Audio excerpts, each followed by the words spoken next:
જય માતાજી, જય ભવાની. આ મારો મેસેજ દરેક સનાતની સુધી પહોંચાડવા વિનંતી.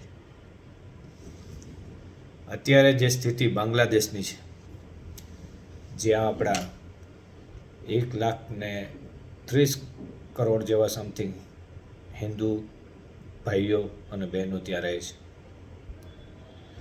આજની તારીખમાં જેની સ્થિતિ છે,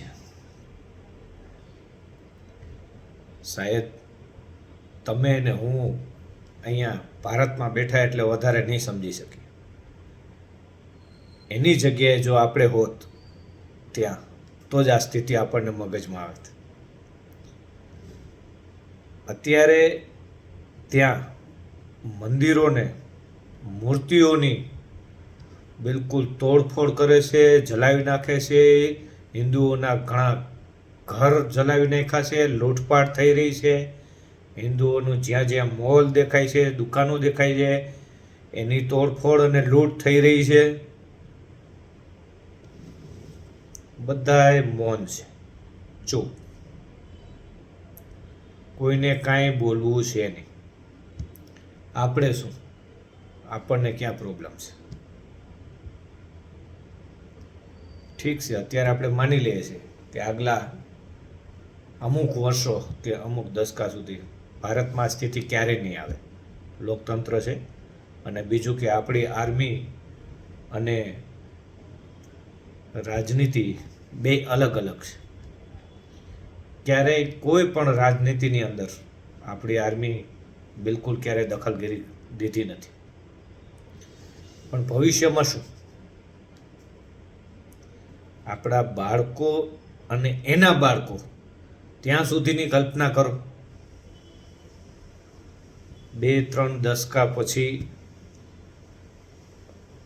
અમુક જે આ ચિત્ર દેખાય છે ને બાંગ્લાદેશના નહીં, ઇન્ડિયામાં એવા ચિત્ર બની જ ગયા છે.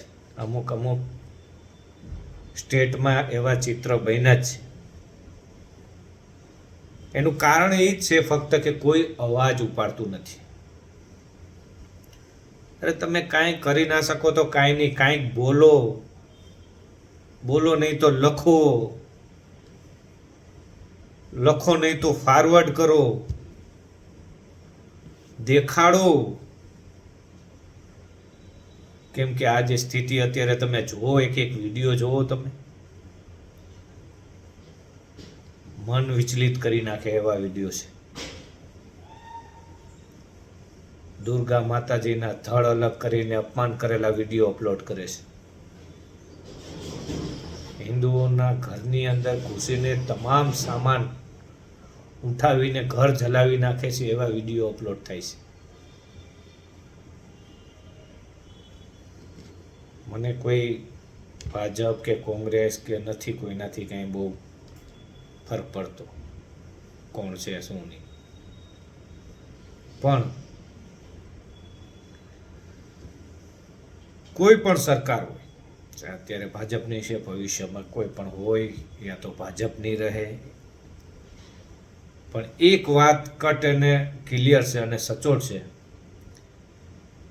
કે ભારતને હવે જલ્દીથી જલ્દી હિન્દુ રાષ્ટ્ર ઘોષિત કરવું જરૂરી છે. કેમ કે આ કાર્ય નહીં થયું, આવનારા 2-3 દશક પછી હાલત બહુ ખરાબ હશે. બાંગ્લાદેશથી, અફઘાનિસ્તાનથી, પાકિસ્તાનથી, બધી જગ્યાએથી કદાચ કાંઈ સાંપ્રદાયિક ઇસ્યુ રહેશે તો એને ખ્યાલ છે કે આપણે ઇન્ડિયા ભાગી જઈશું, અને આવે છે. પણ આપણે ક્યાં જઈશું? છે કોઈ વિકલ્પ? આપણે શું કરવા નથી બોલતા અત્યારે? એનું કારણ છે આપણે એમ થાય કે આપણે તો આપણી પેઢી કે આપણે આવનારી 1-2 પેઢી પર કાંઈ વાંધો નથી આવવાનો, આપણે સુરક્ષિત છીએ. સમય બહુ ખરાબ આવવાનો છે. હજી જાગી જાઓ અને પ્રયત્ન કરો. મેં પહેલાં કીધું એમ, લખો, બોલો, કાંઈક કરો. એનું ક્યાંક ને ક્યાંક અસર થાય. કેમ કે આજકાલ સોશિયલ મીડિયા મોટી તાકાત છે.